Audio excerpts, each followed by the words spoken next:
My name is Sophia. I'm 35 years old, and I live in a cozy, ivy-covered cottage with my partner, Liam, and our 9-year-old son, Noah. We're a family that cherishes the little moments, cooking hearty meals together, strolling through the woods near our home, and curling up for movie nights on the weekends. Sundays are our sacred day, the one we all look forward to because that's when we visit the Meadowside Farmers Market. It's not a sprawling place, but it hums with life, like a heartbeat you can feel in the air. The market is a tapestry of colors and scents: ruby red strawberries, crisp green lettuce, golden honey in glass jars, and warm, crusty loaves of sourdough. Vendors call out to passers-by, neighbors laugh over shared stories, and children weave through the crowd, clutching bags of cherries or apples. There's a warmth here, a sense of community that wraps around you like a soft blanket. Every time we step into the market, I feel a quiet joy settle in my chest. Liam is the heart of our market visits. He's not a professional chef, but you'd think he was, the way he talks about food. To him, cooking is an art, and the market is his palate. Great dishes start with great ingredients, he always says, his eyes lighting up as he inspects a bundle of fresh rosemary or a perfectly ripe avocado. Supermarkets? He avoids them like the plague, insisting their produce lacks soul. At the market, he moves from stall to stall with the enthusiasm of a treasure hunter, his hands brushing over vegetables as if they're rare gems. Noah, our curious and energetic son, loves the market too, but for entirely different reasons. His heart belongs to the dessert stall run by Mrs. Clara, a grandmotherly woman who bakes the most delectable treats. Think lemon tarts topped with fresh raspberries or cinnamon rolls dripping with glaze. Noah waits all week for his treat, and when he takes that first bite, his whole face glows with delight. Last Sunday, we woke to a perfect autumn morning. The sky was a brilliant blue, streaked with wispy clouds, and the air carried a crisp edge that promised fall was here to stay. Liam stretched in bed, grinned, and said, "This is a market day for the books." We pulled on our sweaters, grabbed our reusable canvas bags, and set off. The market is just a 10-minute walk from our cottage, down a winding lane lined with maple trees whose leaves were turning fiery shades of orange and red. Noah skipped ahead, chattering about whether he'd choose a tart or a scone today. I held Liam's hand, and we talked about what we might cook for dinner, maybe a roasted vegetable medley or a creamy mushroom risotto. When we reached the market, it was already alive with activity. The hum of voices mingled with the strumming of a busker's guitar, and the air was thick with the scents of fresh basil, warm bread, and roasted coffee beans from a nearby stall. Noah's eyes locked onto Mrs. Clara's dessert stand, and he tugged at my sleeve. "Mom, please, can I get a treat now?" he pleaded, his brown eyes wide with hope. I chuckled and ruffled his hair. "Patience, little man. Vegetables first, then sweets." He pouted for a moment, but quickly bounced back, distracted by a dog chasing its tail near a flower stall. We made our way to the far end of the market, where our favorite farmer, Mr. Thomas, set up his stall. Thomas is a wiry man in his 60s, with a weathered face and a laugh that carries across the market.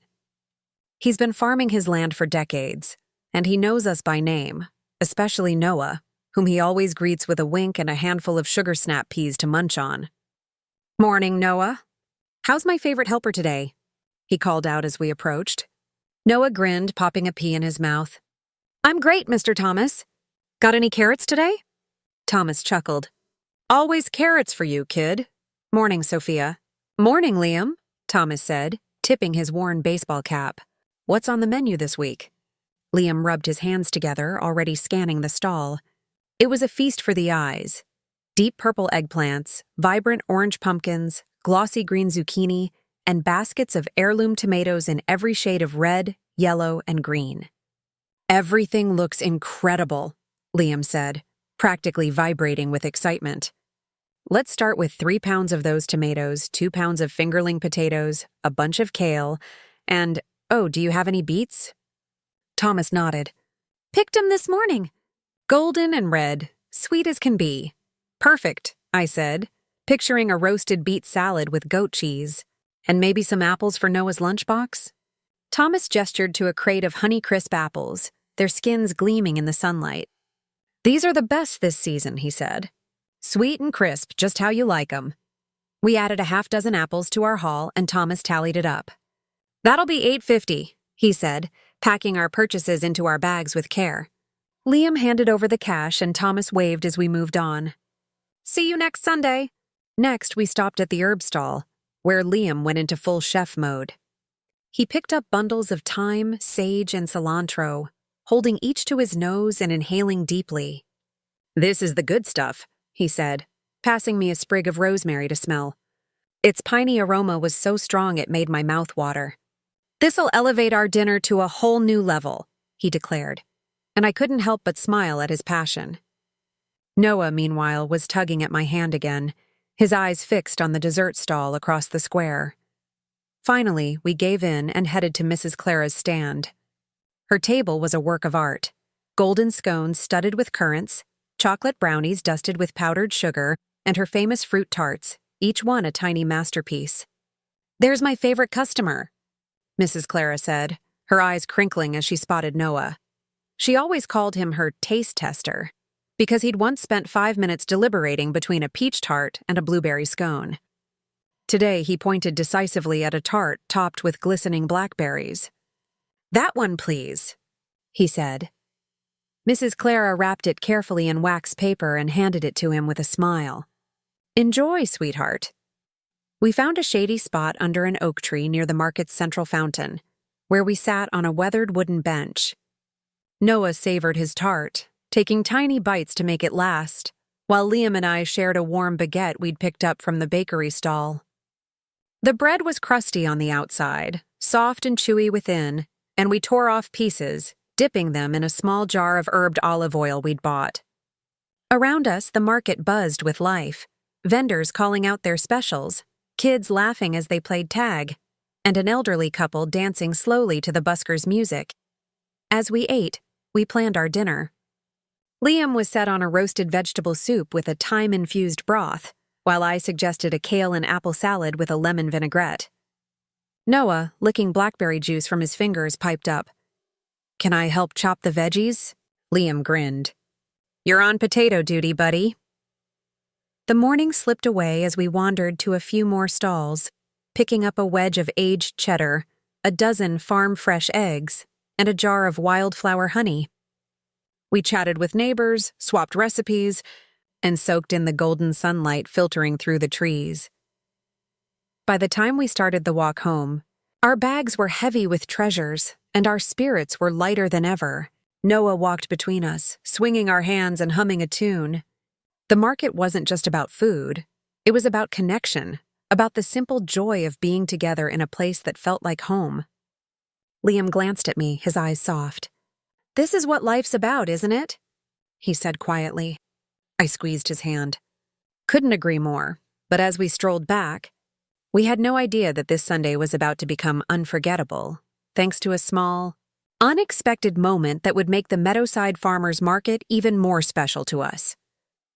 Noah declared, "This is the best lunch we've ever had." His voice was bright with enthusiasm, his cheeks still dusted with crumbs from the baguette. I nodded, my heart full. It wasn't just the food, though Liam's roasted vegetable soup and kale salad were perfection.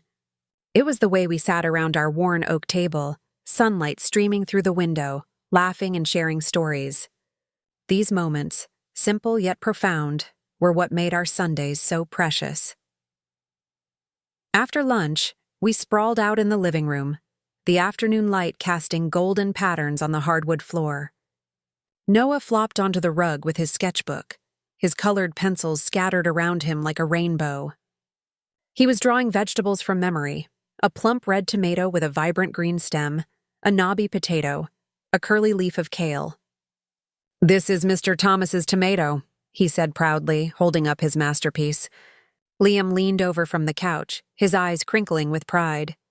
"That's a museum-worthy tomato, my little artist." Noah beamed, already starting on a carrot.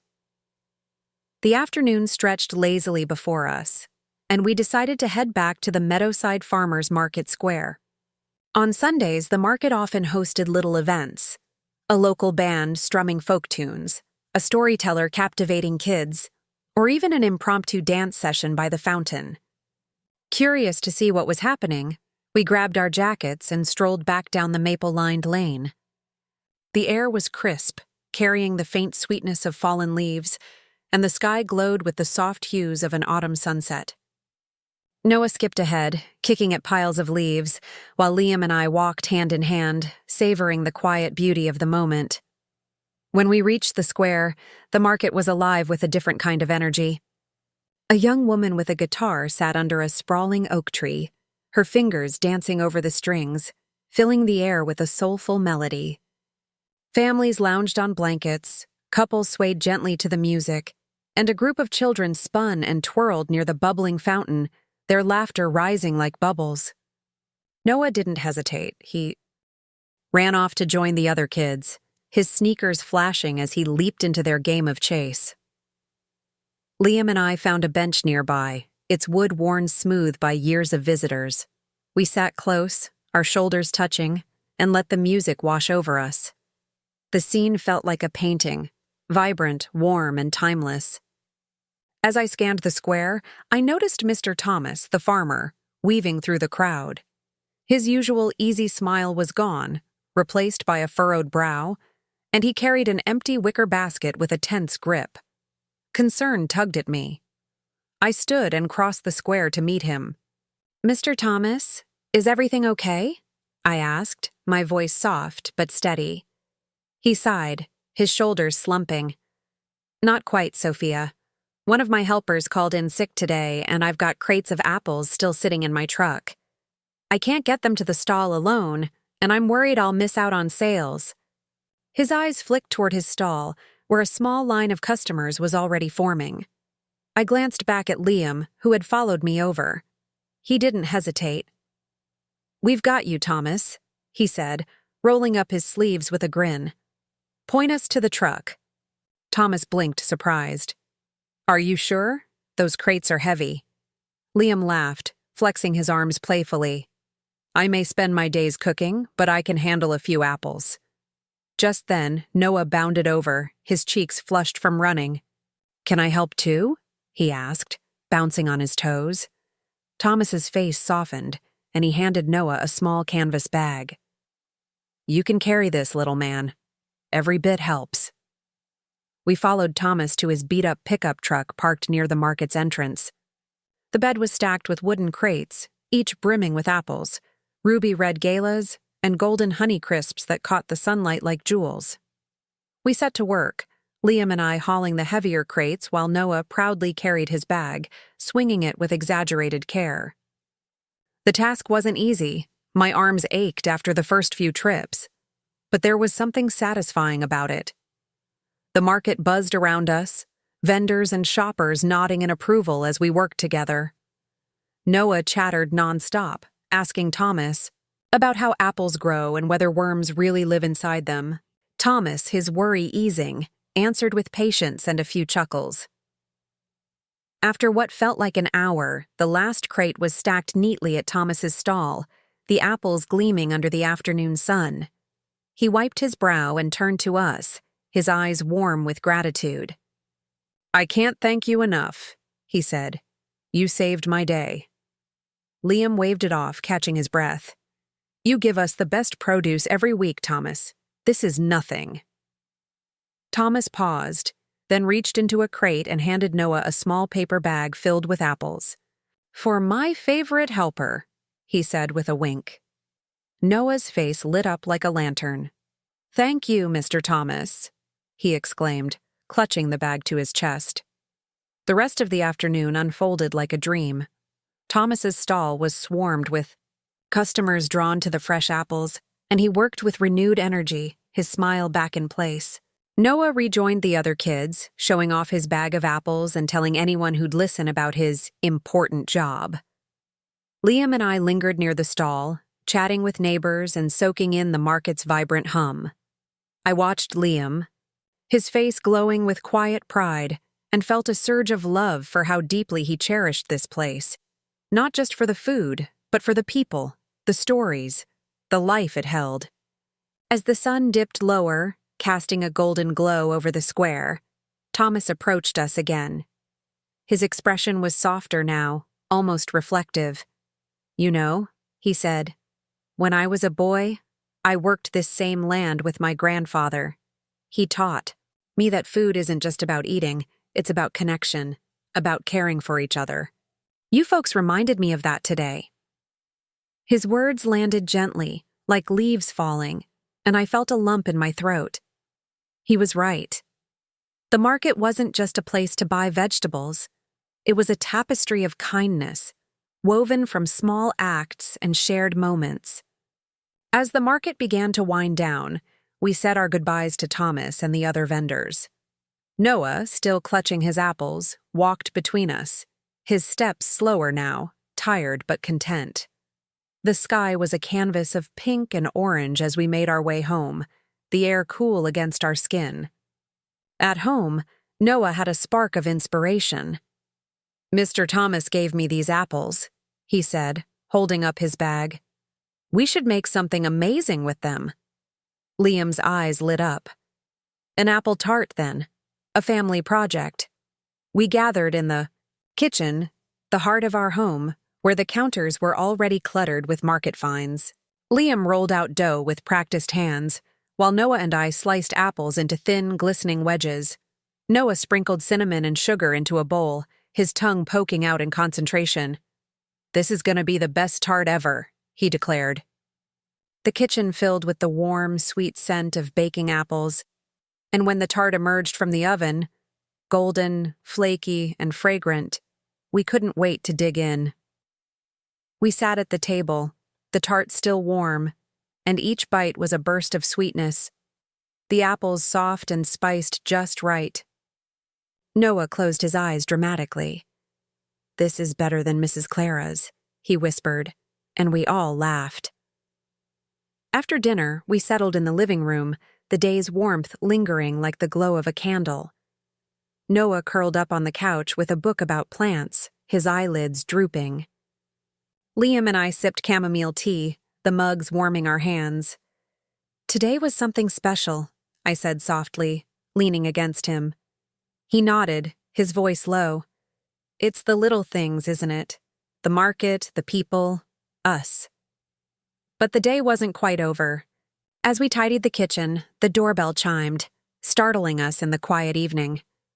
Liam opened the door to find Mr. Thomas standing there, his truck's headlights glowing faintly in the driveway. He looked weary but content, a small wooden box in his hands. "I know it's late," he said, "but I couldn't let the day end without thanking you again. You folks made a difference today." He handed Liam the box. "These are heirloom herb seeds from my farm: basil, thyme, sage, and lavender. Plant them and you'll have fresh herbs all year." Liam's face softened, and he shook Thomas's hand warmly. "This means the world to us, Thomas. Thank you." Noah, who had padded to the door in his pajamas, clapped his hands. "We're gonna grow our own herbs," he said, his voice bubbling with excitement. Thomas chuckled and ruffled Noah's hair before heading back to his truck. We closed the door and gathered around the box, its polished wood catching the kitchen light. It wasn't just seeds. It was a piece of the market, a symbol of friendship and shared moments. That night, as I tucked Noah into bed, he looked up at me, his eyes sleepy but bright. "Mom, the market's not just about food, is it? It's about friends, too." His words, so simple yet so true, wrapped around my heart. I kissed his forehead. "You're absolutely right, sweetheart." The following week, our home buzzed with a new kind of energy. The wooden box of seeds sat proudly on the kitchen counter, a reminder of Thomas's kindness. Every time I passed it, I thought of his words, his gratitude, and the way the market brought us all together. Liam was already planning our planting day. "This weekend," he said each night, his voice brimming with enthusiasm, "we'll start our herb garden." Noah was just as excited, promising to water the plants every day and already dreaming of the salads and soups we'd make with our own herbs. On Friday evening, we prepared for the big planting day. Liam stopped by the local garden shop for rich, loamy soil and a set of terracotta pots, each one etched with a simple pattern. Noah took it upon himself to clean our small balcony, sweeping away leaves and wiping down the railing with a damp cloth. "The herbs need a nice home," he said seriously, his small hands clutching the broom. I helped him arrange the pots in a sunny corner, where the morning light would kiss them awake. Everything was ready for Sunday. When Sunday dawned, the sky was a brilliant blue, with just a hint of clouds drifting lazily above. It felt like the world was cheering us on. We ate a quick breakfast of oatmeal topped with market honey, then gathered around the kitchen table to open the wooden box. Inside were neatly labeled packets: basil, thyme, sage, lavender, and even a bonus packet of mint. Noah read each label aloud, his voice proud as he sounded out the words. Liam knelt beside him, explaining each herb with the patience of a teacher. Basil's got that sweet, peppery kick, perfect for pasta sauce. Thyme's earthy, great for roasted chicken. Sage is warm and savory, and lavender, well, that's for calming teas or maybe even a cake. Mint's fresh, like a summer breeze in a glass. Noah listened, wide-eyed, as if Liam were sharing ancient secrets. We moved to the balcony, the air cool and fresh, and began planting. Liam showed Noah how to poke small holes in the soil with his finger, and Noah dropped the seeds in with care, like he was tucking them into bed. I followed with a watering can, letting the water trickle gently into each pot. "They're sleeping now," Noah whispered, echoing his earlier words. "But they'll wake up soon." The balcony transformed with the row of pots, each one a promise of green sprouts to come. Liam stepped back, his hands on his hips, and grinned. "Our own herb garden. Can you imagine? Fresh basil for pesto, thyme for soups."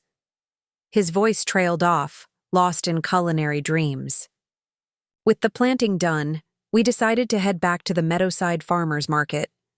The day felt too perfect to stay inside, and we were eager to see Thomas and tell him about our plans for the seeds. Our hearts were set on sharing our excitement with Mr. Thomas about the herb seeds we'd planted. The Meadowside Farmers Market was as vibrant as ever when we arrived, a kaleidoscope of sights and sounds. Shoppers wove through the aisles, their canvas. Bags overflowing with vibrant greens, golden squashes, and crusty loaves of artisan bread. The fountain in the square sparkled under the morning sun, and children's laughter rang out as they darted through the crowd, chasing each other with sticky fingers from stolen bites of fruit. The air carried the comforting aroma of freshly baked pastries, roasted coffee, and the earthy tang of herbs. It was a place that felt alive, pulsing with the rhythm of community. We found Mr. Thomas at his stall, arranging a display of vibrant carrots and glossy eggplants. Noah, bursting with pride, ran up to him, his voice bright. "Mr. Thomas, we planted the seeds," he announced, bouncing on his toes. Thomas's weathered face broke into a wide grin. "That's the best news I've heard all day, Noah. You take good care of those herbs, and they'll fill your home with joy." Liam stepped forward, his hand resting on Noah's shoulder. "Your gift means the world to us, Thomas," he said sincerely. "It's more than just seeds. It's a piece of this place." Thomas's eyes softened and he nodded. "Food's not just for eating, Liam. It's for sharing, for building something that lasts. I can see you folks understand that." We lingered at Thomas's stall, picking out a vibrant haul, crisp romaine lettuce, a bundle of rainbow chard, and a handful of sweet, fragrant peaches. Then we made our way to Mrs. Clara's dessert stand, where the air was thick with the scent of warm sugar and berries. Noah, as always, zeroed in on his favorite, a raspberry tart, its glossy fruit nestled in a buttery crust. But today, he paused, his brow furrowing in thought. "Can we get one for Mr. Thomas, too?" he asked, clutching a few coins from his pocket. My heart swelled at his thoughtfulness. We bought 2 tarts, one for Noah and one for Thomas. Noah approached Thomas's stall shyly, holding out the wrapped tart. "This is for you," he said, his voice small but earnest. Thomas's eyes widened with surprise, then crinkled with warmth. Well, aren't you a kind soul, Noah? Thank you. Watching Noah's face glow with pride, I felt a quiet pride of my own. He was learning not just how to cook or garden, but how to give, how to connect. Back home, Liam dove into the kitchen with his usual enthusiasm, transforming our market hall into a feast. We savored a crisp salad of chard and lettuce, drizzled with a lemony vinaigrette, alongside a loaf of crusty bread and a steaming bowl of vegetable soup, fragrant with the thyme we'd bought the previous week. We ate on the balcony, the table squeezed between our pots of freshly planted herbs. The soil in the terracotta pots was still dark and quiet, but we knew life was stirring beneath the surface, waiting to unfold. Noah gazed at the pots, his tart half-eaten on his plate. "They're gonna grow big, right, Dad?" he asked. Liam ruffled his hair. "With your care, buddy, they'll be the best herbs in town." In the days that followed, Noah made it his mission to check the pots every morning before school. He'd kneel on the balcony, watering can in hand, whispering to the seeds like they were old friends. "Come on, little plants, wake up," he'd say, his voice soft and hopeful. One morning, about a week later, his patience was rewarded. "Mom, Dad, they're alive!" he shouted, his voice echoing through the house. We rushed to the balcony to find tiny green shoots poking through the soil, delicate but determined. Noah's face was alight with wonder, and Liam swept him into a hug. "Look at that," Liam said, his voice thick with pride. "You're a real gardener now." Day by day, the herbs stretched toward the sun, their leaves unfurling in shades of vibrant green. The balcony became a little oasis, the air tinged with the fresh, peppery scent of basil and the earthy aroma of thyme. Noah took his role as gardener seriously, telling anyone who would listen, his teacher, his classmates, even the mail carrier, about his herb garden. Soon, his friends were begging to visit, curious to see the magic he described. We hosted a small group one afternoon, and Noah proudly showed off the pots, explaining each herb like a seasoned farmer. I watched from the doorway, my heart full, knowing these moments were shaping him in ways that went beyond plants. A month later, the herbs were thriving, their leaves lush and fragrant. We decided it was time to share our success with Mr. Thomas. On a crisp Sunday morning, we carefully snipped small bunches of parsley and basil, tying them with twine and wrapping them in brown paper. Noah insisted on carrying them to the market, holding the bundle like a bouquet of flowers. When we arrived, the square was buzzing with its usual energy, vendors calling out specials, a fiddle player filling the air with lively tunes, and the scent of roasted chestnuts drifting from a nearby cart. Noah marched straight to Thomas's stall and held out the herbs. "These are from our garden," he said, his chest puffed with pride. Thomas took the bundle, his eyes softening as he inhaled the fresh scent. "Well, I'll be," he said. "Your balcony's part of my farm now, Noah. You've done me proud." His words brought smiles to all our faces, a quiet bridge between our little home and his sprawling fields. That same day, something unexpected added a spark to the market. A sign near the fountain announced a cooking contest, open to anyone who wanted to create a dish using market ingredients. The prize? A massive basket brimming with the market's finest, vegetables, cheeses, breads, and jars of preserves. Liam's eyes lit up like a kid on Christmas morning. "I'm in," he declared, already mentally flipping through recipes. Noah clapped his hands. "You're gonna win, Dad! You're the best cook ever," I laughed, nudging Liam's shoulder. "Go on, chef. Show them what you've got." Liam chose his ingredients with care. Ripe heirloom tomatoes, sweet onions, a bundle of our own homegrown parsley, and a wedge of sharp cheddar for good measure. He decided on a classic tomato bisque, simple but soul-warming, with a sprinkle of fresh parsley to finish. Noah appointed himself Liam's sous chef, handing him utensils and ingredients with the seriousness of a professional. I stood back, watching them work at a makeshift cooking station in the square, their heads bent together, Liam's calm instructions blending with Noah's eager chatter. Around us, other contestants were busy, some grilling zucchini, others tossing vibrant salads or baking fruit tarts. The air was a symphony of aromas, sizzling garlic, baking bread, and caramelized fruit. A panel of judges, local vendors, including Mr. Thomas, moved from station to station, tasting each dish with thoughtful expressions. When they reached Liam's table, he ladled out steaming bowls of bisque, the rich red soup flecked with green parsley. The judges sipped slowly, murmuring to each other, their faces unreadable. Noah clutched my hand, whispering, "They're gonna love it, right, Mom?" I squeezed his hand, hoping he was right. Finally, the head judge, a cheerful woman from the cheese stall, stepped forward to announce the winner. "The best dish of the day," she said, pausing for effect, "is the tomato bisque by Liam." The crowd erupted in cheers, and Noah let out a whoop, jumping up and down. "Dad won!" "Dad won!" Liam's grin was wider than I'd ever seen, his cheeks flushed with pride and a touch of disbelief. Thomas stepped forward to shake his hand. "That soup was pure heart, Liam," he said, "full of flavor and love." The prize basket was a sight to behold, overflowing with vibrant carrots, creamy cheeses, a loaf of rye bread, and jars of golden honey and strawberry jam. We carried the basket home together, Noah practically skipping the whole way, retelling the contest to anyone we passed. "My dad's the best chef," he proclaimed, and Liam laughed, ruffling his hair.